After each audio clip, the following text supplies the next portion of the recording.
মাতৃগর্ভে থাকার সময় মা যদি বেশি পরিমাণে অখাদ্য কুখাদ্য পেঁয়াজ রসুন মাছ মাংস খায়, তার সন্তানের মনোভাব হিংস্র মনোবৃত্তি সম্পন্ন হবে। কেন? মা তামসিক খাদ্য গ্রহণ করেছে, তামসিক খাদ্যের ফলে তামসিক সন্তান জন্ম নিয়েছে।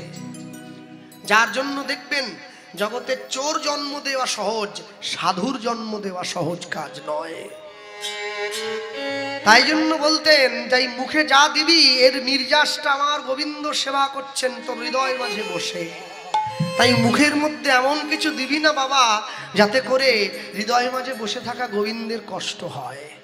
বলতে পারেন, আপনি যখন মুখ দিয়ে কাউকে ছোট ভাষা প্রয়োগ করলেন, একটা অশ্রাব্য গালাগালি দিলেন, একটা নিচু ভাষা প্রয়োগ করলেন, আপনার ভিতরে অন্তর মাঝে বসে থাকা অন্তরাত্মা কিন্তু ব্যথা পায়। সে চায় না এইটা বলার জন্য, সে চায় আপনি ভালো কথা বলবেন যাতে জগতের কল্যাণ হয়। গৌরাঙ্গ বলিতে হবে পুলক শরীর, হরি হরি বলিতে মোর নয়নে বহেনি।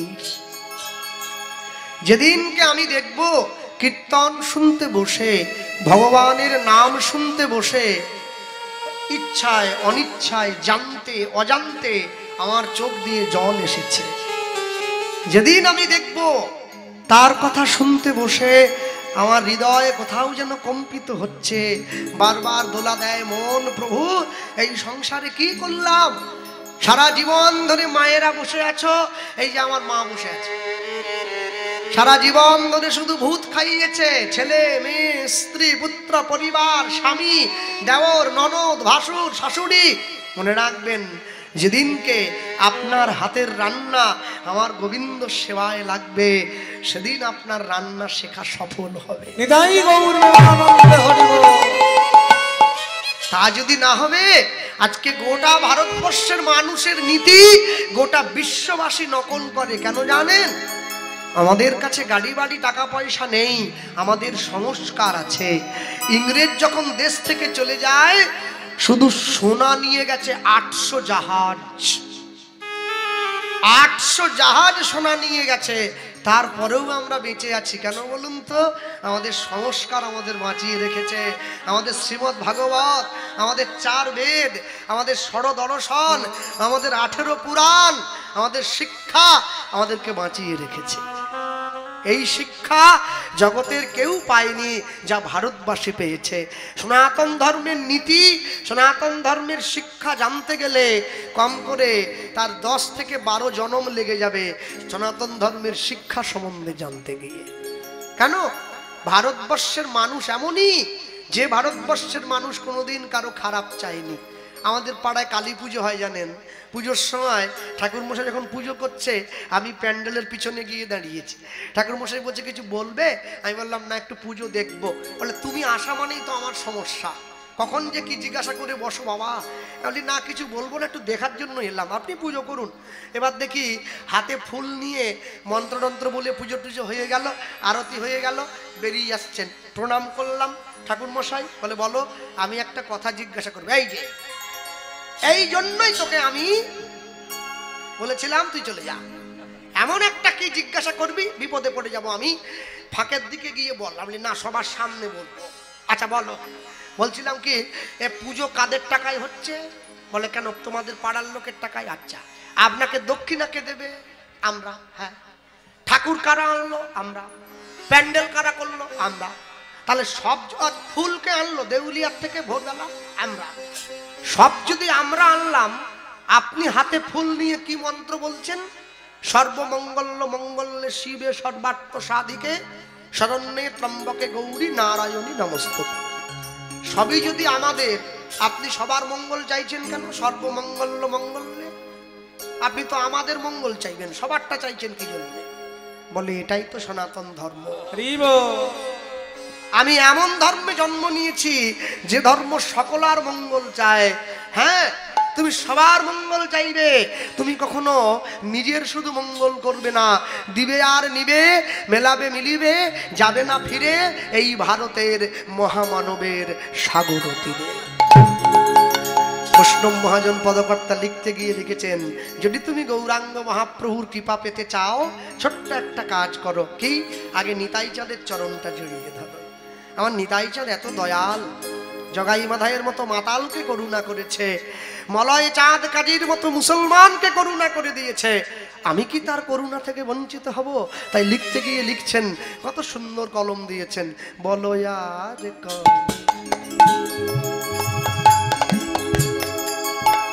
বলো আর কবে নিতাই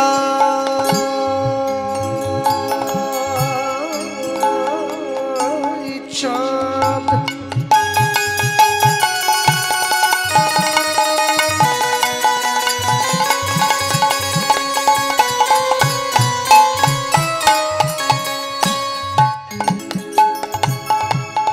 আমায় করুণা করুণা করুণা করিবে, করুণা করিবে, করুণা করিবে, বলো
আমায় করুণা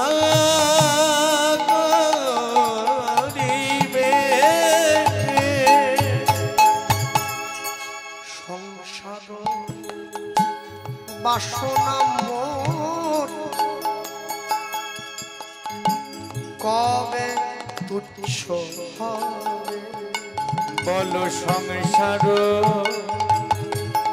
বাসনা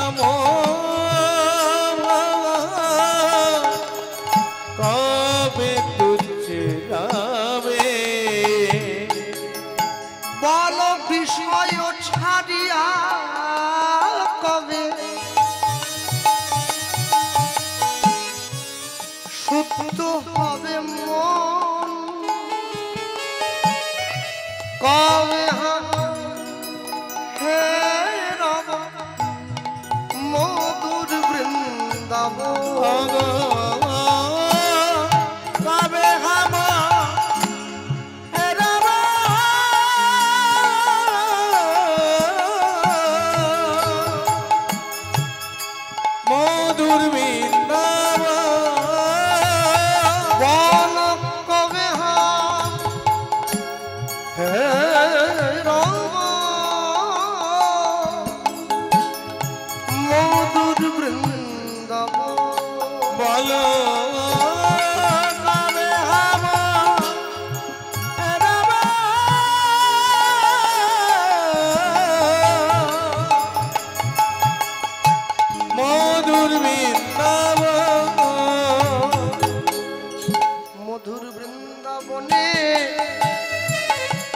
আমি কবে যাব মধুর বৃন্দাবনে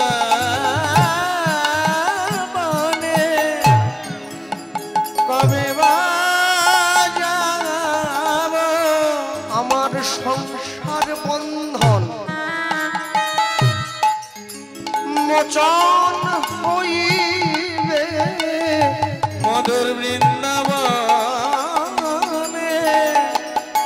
কবে বা যাব আমার ভবে আশা সফল হবে মধুর বৃন্দাবনে কবে বা যাব আমি তোমার চরণে শরণ লইব মধুর বৃন্দাবনে কবে বা যাব আমার আশা যাওয়া সফল হবে মধুর বৃন্দাবনে কবে বা যাব আমি তোমার নাম প্রাণ ভরে গাহিব বৃন্দাবনে কবে বা যাব তবে ব্রজের ধুলায় কড়া করে দেব বৃন্দাবনে কবে বা যাব আমি তোমার চরণে শরণ নিলাম বৃন্দাবনে কবে বা যাব আমার চরণ তলে আশ্রয় দিও বৃন্দাবনে কবে বা যাব আমি প্রেমানন্দ হরি কহিব বৃন্দাবনে কবে যাব প্রেমানন্দে হরিবল বৃন্দাবনে কবে যাব বৃন্দাবনে কবে বা যাব বলি কবে হব হে রাম মধুর বৃন্দাবন কবে হব হে রাম মধুর বৃন্দাবন যে ভগবানকে ভালোবাসে ভগবান তাকেও নাম দিয়েছে, যে ভগবানকে ভালোবাসে না ভগবান তাকেও নাম দিয়েছে। আশ্চর্য কি, হিরণ্যকশিপুর ঘরে যখন প্রহ্লাদ হিরণ্যকশিপুর সন্তান হয়ে জন্ম নিয়েছে, হিরণ্যকশিপু কিন্তু বারবার ধরে প্রহ্লাদের সঙ্গে আগেই সলা পরামর্শ করে নিয়েছে, খোকা কি করলে গোবিন্দ পাওয়া যেতে পারে?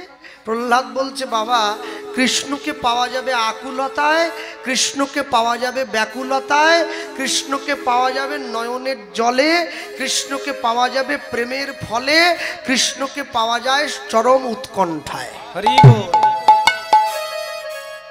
হিরণ্যকশিপু সঙ্গে সঙ্গে প্রহ্লাদকে সম্মুখে দাঁড়িয়ে বলছে, এই চারটের মধ্যে তো আমার একটাও নেই রে বাবা। তোমার কি আছে? আমার রাগ আছে, আমার হিংসে আছে, আমার অভিমান আছে। আহা, আপনি একটা হিরণ্যকশিপুকে দিয়ে বিচার করছেন কেন? আমরা তো সবাই হিরণ্যকশিপু। আমাদের মধ্যে না আছে প্রেম, না আছে ভাব, না আছে ভক্তি, না আছে অনুরাগ, শুধু অহংকার আছে। অর্থের অহংকার, রূপের অহংকার, যৌবনের অহংকার। হ্যাঁ, সারা জীবন ধরে ছেলে আমার, মেয়ে আমার, গাড়ি আমার, বাড়ি আমার, টাকা আমার, পয়সা আমার। আমি কোনোদিন চিন্তা করিনি সব যদি আমার তবে আমি কার। এটা আবার কে জানাজানি করবে? এটা নিভিয়ে দিতে বলো। আমাদের জীবনে সব আছে, তাহলে আমাদের জীবনে সব আমার, কিন্তু আমি কোনোদিন চিন্তা করিনি সব যদি আমার তবে আমি কার। হরি বল যেদিনকে আমার দুটো চোখ বন্ধ হয়ে যাবে, আমি দেখব আমার সামনে শুধু অন্ধকার, অন্ধকার আর অন্ধকার। মনে রাখবে, জগতের মাটিতে যা পেয়েছেন, যা পাবেন, যা কিছু পেয়েছেন, ঈশ্বরকে সাথে নিয়ে পথ চলবেন। দুর্গা পুজোর সময় অনেক অনেক প্যান্ডেলে কীর্তন করতে গিয়ে আমি দেখেছি, প্যান্ডেলের পেছন দিকে একটা করে সাইনবোর্ড লাগানো থাকতো, ওইখানে লেখা থাকতো সোনার গহনার মজুরিতে 25% ছাড়। তা আমার মাকে আমি বলতাম, জানো মা, এই দেখো দোকানদার অ্যাডভার্টাইজ দিয়েছে সোনার গহনার মজুরিতে 25% ছাড়। আমার মা দেখে বলতো, হ্যাঁ সত্যি সত্যি ছাড় তো দেয়।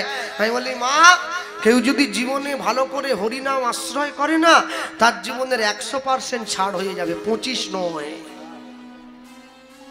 অনেকে বলে, তাহলে ভাই কি করে হবে 100% ছাড়? কেন, এমনও লোক আছে যে দুপুরবেলা খাওয়া দাওয়া করে বিছানায় গিয়ে শুয়েছে, হরে কৃষ্ণ মহামন্ত্র জপ করছে, ঘুমের মধ্যে প্রাণটা চলে গেল। ছেলে বৌমার ঝেঁটা নেই, নার্সিংহোমে সূচ ফোড়াফোড়ি নেই, মরে যাওয়ার পরে কাটাকাটি ফাটাফাটি নেই, একদম যা শুয়েছে প্রাণটা চলে গিয়েছে। এটা 100% ছাড়।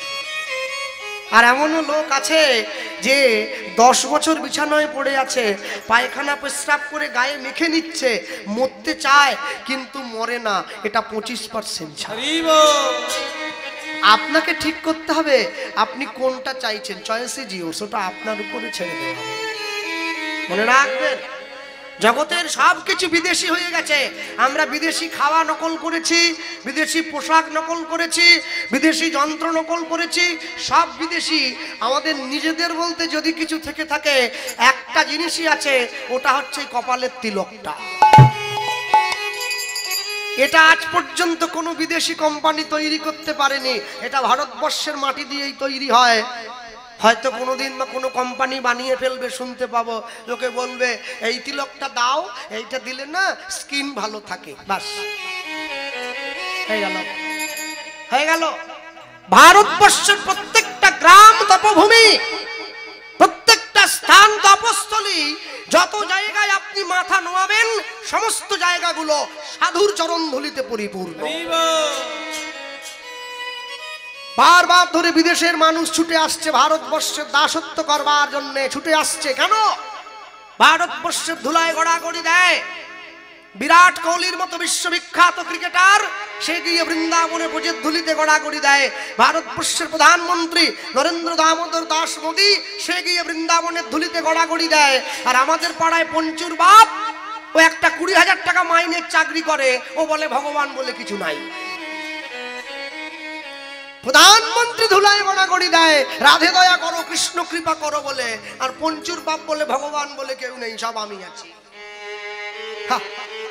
বড় আজব লাগে মানুষের এই রুচিবোধ দেখলে। মনে রাখবে, জগতে যা কিছু পেয়েছেন, যা কিছু পাবেন, ঈশ্বরকে সাথে নিয়ে পথ চলবেন, শুধু ভালো কর্ম করবেন।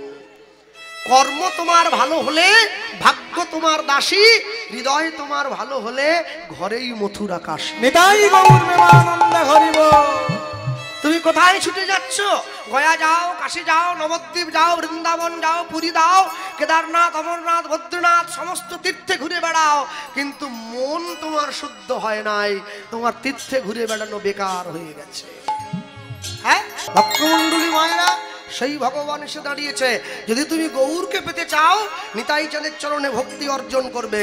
আর যদি নিতাই চাঁদের চরণে ভক্তি অর্জন করতে তোমার কষ্ট হয়, নিতাই চাঁদকে যারা ভালোবাসে, তুমি তাদেরকে একবার ভালোবেসে দেখো।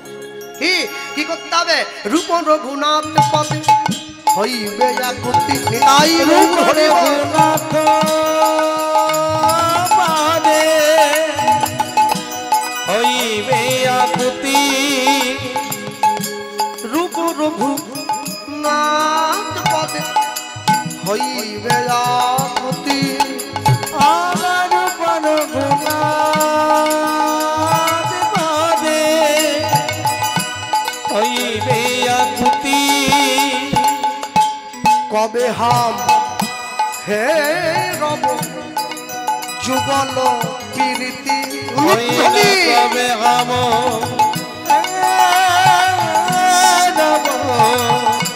যুগল প্রীতি, কবে হাম হে রব যুগল প্রীতি, ওই না কবে আম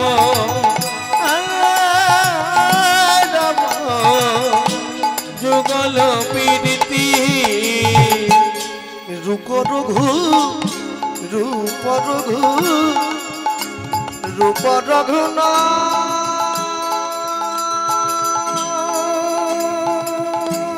পদে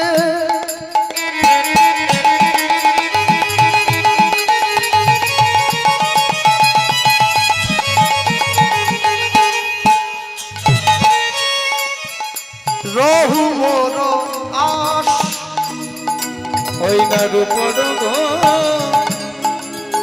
না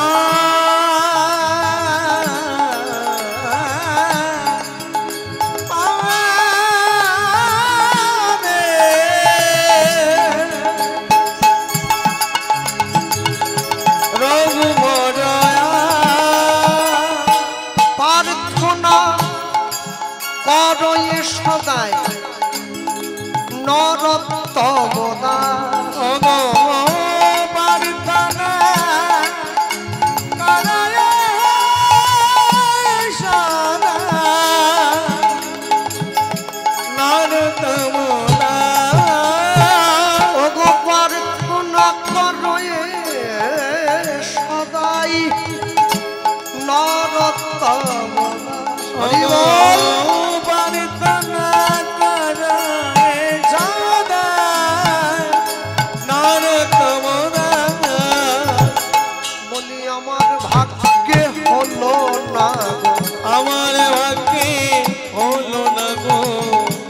সবাই তোমার নাম নিল আমার ভাগ্যে হলো না গো আমি পতি রইলাম পড়ে আমার ভাগ্যে হলো না গো পতিত পাবন অবতারে আমার ভাগ্যে হলো না গো সবাই তোমার নাম নিল আমার ভাগ্যে হলো না তোমার চরণ পেয়ে পড়ে গেল আমার ভাগ্যে হলো না গো চরণ পেয়ে পড়ে গেল আমার ভাগ্যে হলো না আমার ভাগ্যে হলো না অদাবার কান্না পারায়ে সদা নরতমরা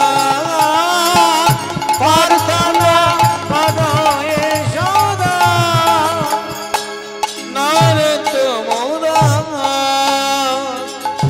রূপ রঘুনাথ পদে রঘু মরয়াস রঘুমনয়া প্রার্থনা করয়ে সদা করয়ে সদা নরোত্তম দা প্রার্থনা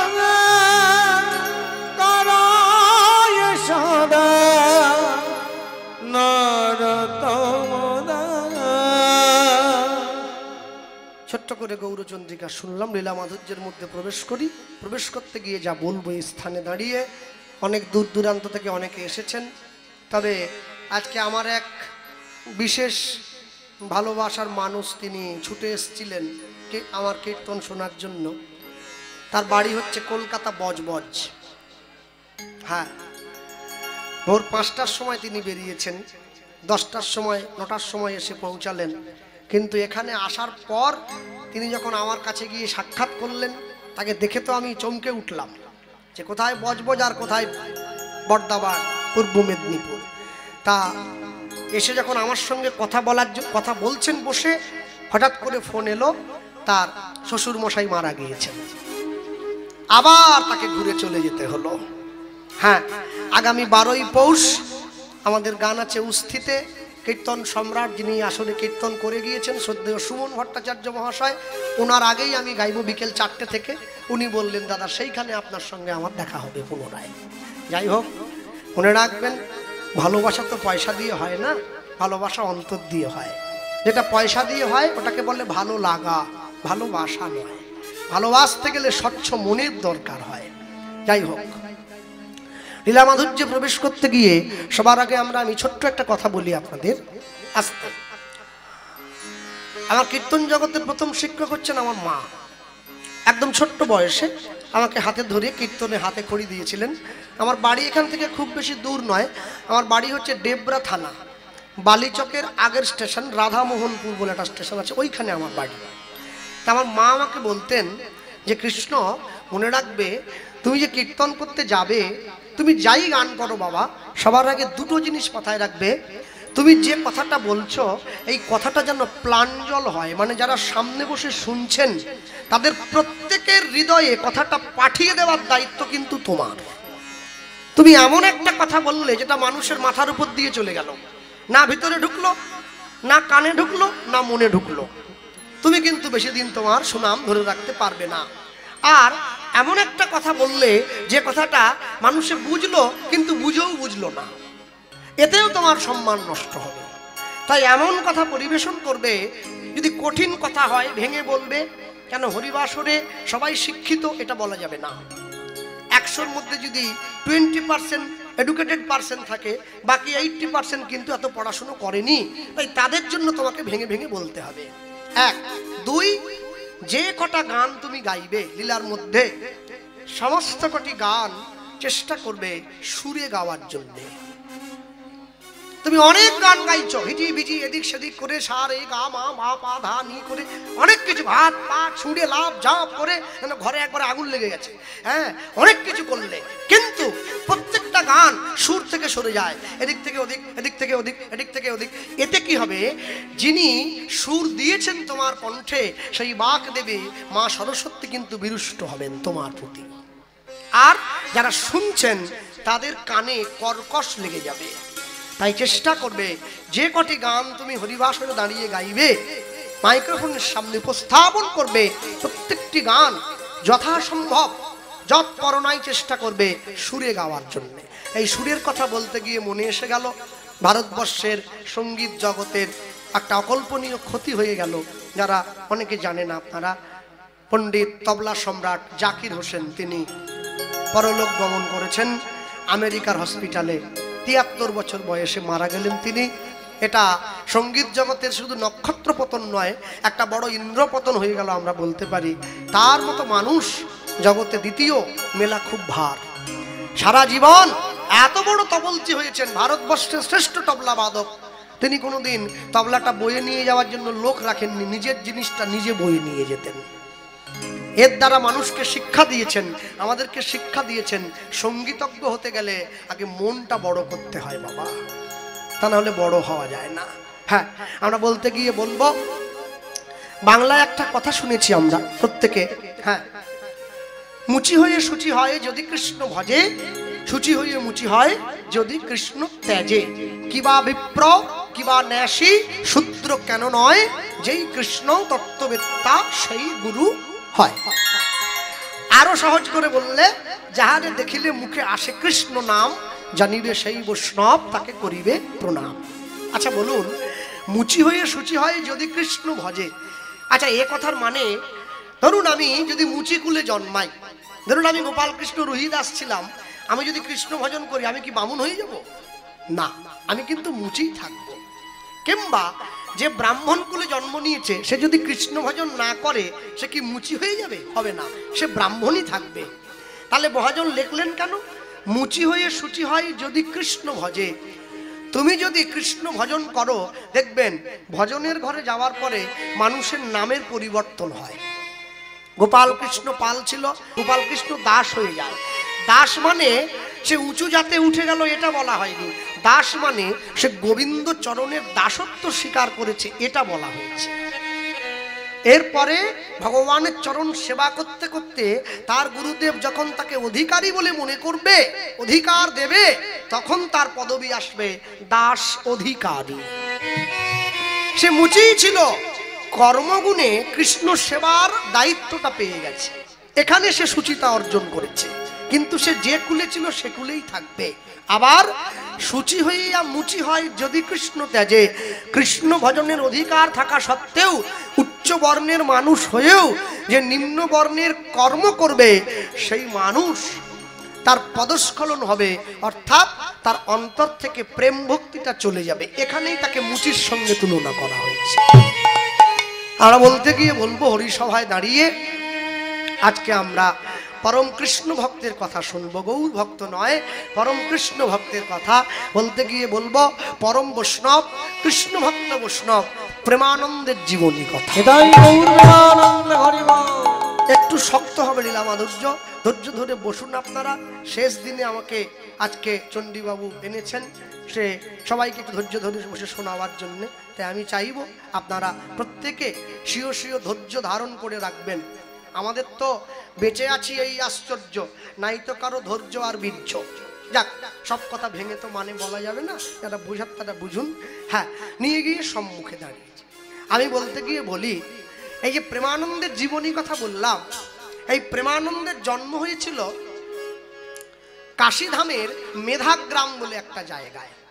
এই প্রেমানন্দের বাবার নাম ছিল হরিদাস, মায়ের নাম ছিল সুদেবী। এই সুদেবী আর হরিদাসের ঘরে প্রেমানন্দে নামক একটা সন্তানের জন্ম হয়েছে।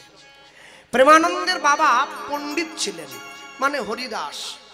কাশীধামের পণ্ডিতদের আগেকার দিনে নিয়ম ছিল, মাথা ন্যাড়া ছিল, মাথায় একটা শিখা ছিল, যাকে মানুষের টোন কেটে টিকি বলে, শিখা ছিল। তারা পাণ্ডিত্য করতেন। বাবা গিয়ে ছেলের সামনে দাঁড়িয়ে বলছেন, খোকা আমি তো এত বড় পণ্ডিত, তোর কি ইচ্ছে করে না আমার মতো পণ্ডিত হয়ে পাণ্ডিত্য অর্জন করতে? যেই বলেছে, ছেলের সঙ্গে সঙ্গে বাবাকে প্রণাম করছে। জানো বাবা, আমার ইচ্ছা কি? আমার ইচ্ছা কি জানো? আমি তোমার থেকে আরো বড় পণ্ডিত হতে চাই। প্রকৃত সন্তানের মতো কথা বলছে, বাবা আমি তোমার থেকে আরো বড় পণ্ডিত হব। যেই বলেছে, বাবা তখন ছেলের হাত ধরে বলছে, খোকা তাহলে চল তোকে গুরুদেবের আশ্রমে রেখে আসি। আগেকার দিনে জীবনে শিক্ষার 4টি ধাপ ছিল। গুরুদেবের আশ্রমে থেকে লেখাপড়া করতে হতো, ব্রহ্মচর্য, গার্হস্থ, বানপ্রস্থ, সন্ন্যাস। হ্যাঁ, এই যে প্রথাটা, এই যে সিস্টেম, একে গুরুকুল বলা হতো, গুরুদেবের আশ্রমে থেকে লেখাপড়া করার জন্য।